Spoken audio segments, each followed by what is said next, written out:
Hi, I'm Delegate Patrick Hope, and welcome to your 9th week of your legislative update from the 2012 Virginia General Assembly legislative session. These are some of the highlights that would happen this week, and I have to say, this is one of the more divisive weeks that we've had here in Richmond. The week started with a number of people being arrested, a little over 30 people being arrested for protesting peacefully on the steps of Thomas Jefferson's Capitol, using their constitutional rights to the right to petition their government and to assemble.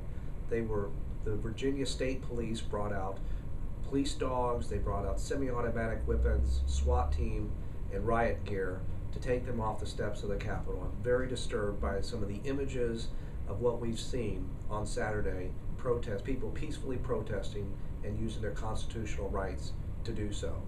This week was also marked with the governor signing the controversial ultrasound bill that the majority of Virginians don't want, didn't ask for, and might be unconstitutional. And I'm very disappointed in the governor's actions in signing that bill into law. The other thing that we did was we passed a voter ID law that would require all citizens, anyone who comes to vote to the polls, to produce a government-issued ID. And as you know, this harkens back to the days of Jim Crow, when many minorities did not have a government-issued ID, and even today, many minorities don't have a government-issued ID. Also, college students also don't have government-issued IDs.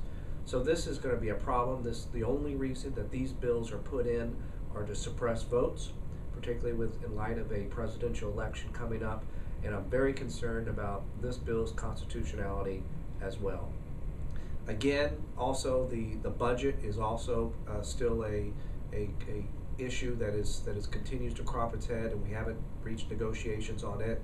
But those issues in the budget continue to be worked on, and the issues related to the budget are real. They're real to Virginians. The current budget that the House passed significantly underfunds public schools. Governor McDonnell has put in amendments to cut pre-K, which is a priority for the Democratic Party. Also, the budgets have a failure to address transportation in any comprehensive and meaningful way. Not to mention the fact that there are significant Medicaid cuts to seniors, cuts to people with disabilities, and cuts to reducing teen pregnancy. And so we're very concerned about those areas of reductions. So the budget issues are real, but the budget will be continued. We will get a budget eventually. This is all part of the negotiation process, but that will happen, I'm sure, in due time as that process unfolds. But there are some real issues here. We can't hide behind them.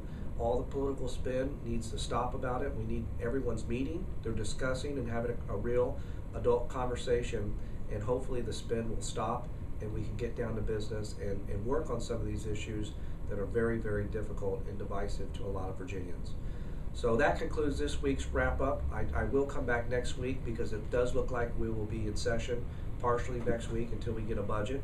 And so if you want to follow my progress or any other progress here on Capitol Square, please visit my website at hopeforvirginia.org.